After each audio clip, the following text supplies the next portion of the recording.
mal chana titi chana ke gwich. Mukwen kon ka ngod tel mi kon ogor. Me shall tik tiek. Team tiem. Tuk talk.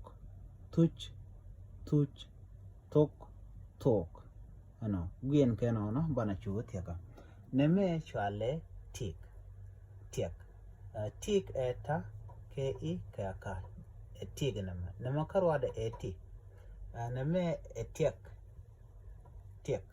Neme karwa da lata ke I ke shall tie.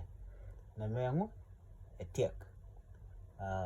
Team eta ke I neme karwa da shall eti. Misha malatan bakula team.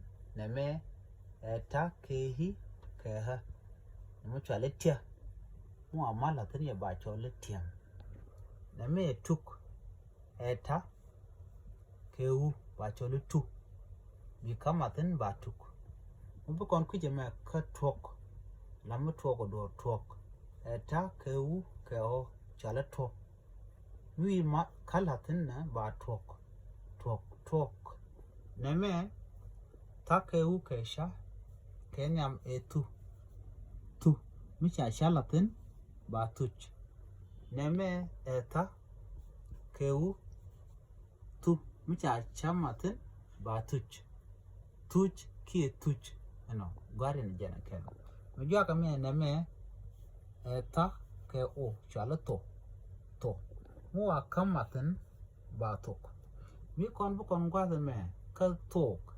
Menyam eta ke neme korwa de chala to. Micha mu ke wonda ba cholo to. Micha kalare ba cholo to. Di shugor no jender jenwa kana san ko ken.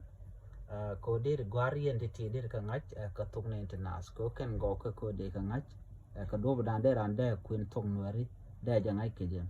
Gore en go bijenwa kana san ko ken biata kamal ban nyago je ga